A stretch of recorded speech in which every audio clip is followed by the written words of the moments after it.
Sometimes the smallest things carries the biggest stories. A piece of jute rope, an old button, a broken frame, a scrap of fabric that everyone else forgot. To the world, these are useless, but to a creative heart, they are memories waiting to be reborn. Today, this story is about craft. It's about cheesy little things that makes us smile. And it's about how handmade creations quietly heal heart. Once upon a time, there was a small house at the edge of a busy street. Cars passed by, people hurried, life moved fast, but inside the house, time moved slowly, gently, creatively. In one corner of the room sat a wooden table. Its paint was chipped, its edges were rough, but it was loved. The table had seen many things, tears wiped away with fabric scraps, laughter while gluing fingers together, late nights cutting paper under a dim bulb. This was a craft table. On this table lived the cheapest collection of things.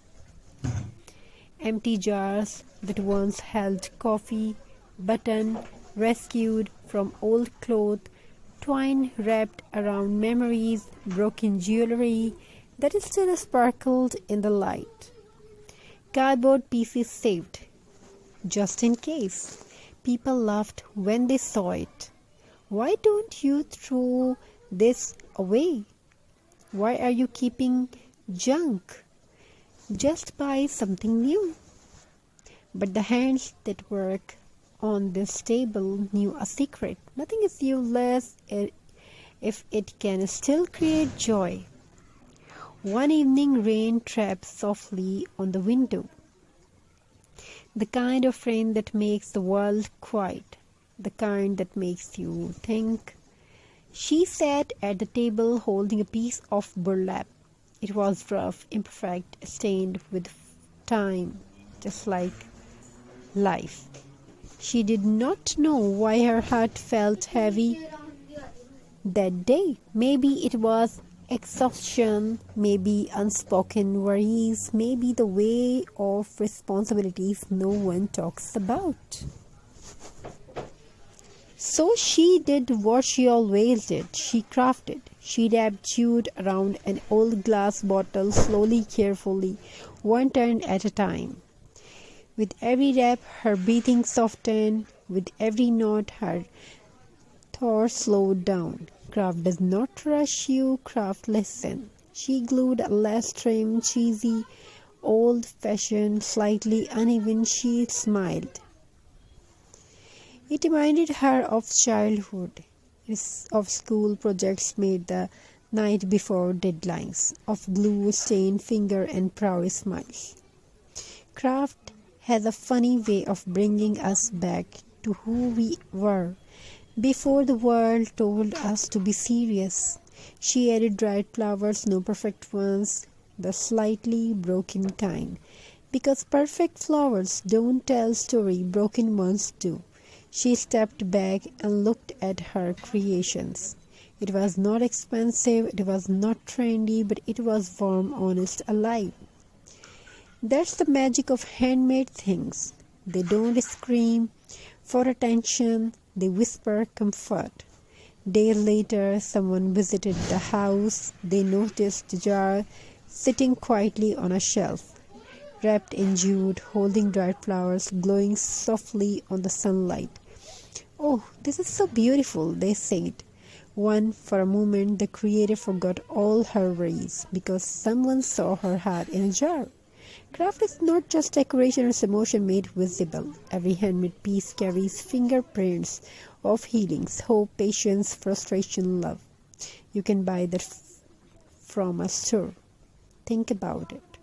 A handmade wreath is not just wall decor, it's hours of silent effort. A recycled frame is not just art, it's respect for old memories.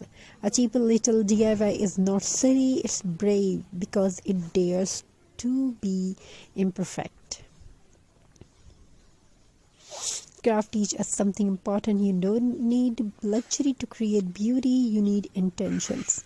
In a world obsessed with the perfections, craft celebrates flaws, uneven curves, visible glue lines, colors that don't match exactly, and yet they feel right. Because real life is uneven too. Late at night, when the house slept, she sometimes sat at the craft table again. Not to make something for selling, not to views or like, just to feel calm, just cut paper, she tied knots, she arranged beads. Each sound, scissor thread, gentle taps felt like therapy. Craft does not judge, craft does not ask questions, craft simply says, I am here. One day she made something small, a tiny decor piece from scraps, wood and twine, nothing special.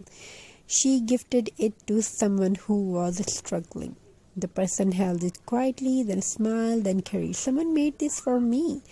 And in the moment, the craft became more than an object. It became connection.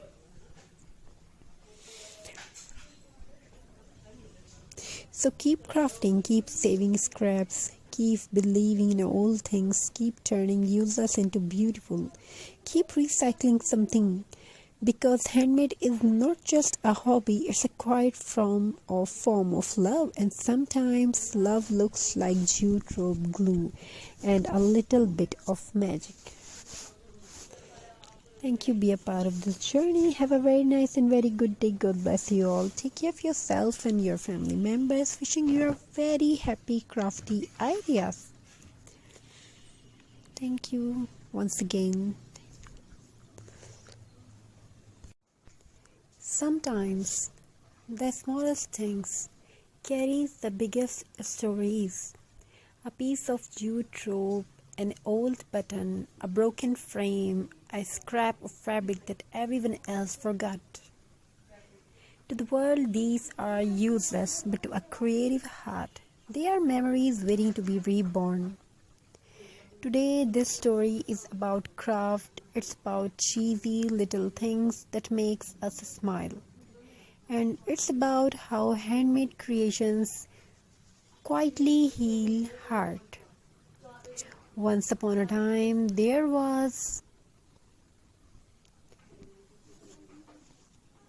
a small house at the edge of a busy street. Cars passed by. People hurried, life moved fast, but inside the house, time moved slowly, gently, creatively. In one corner of the room sat a wooden table. Its paint was chipped, its edges were rough, but it was loved. The table had seen many things, tears wiped away with fabric scraps, laughter while gluing fingers together, late nights cutting paper under a dim bulb. This was a craft table. On this table lived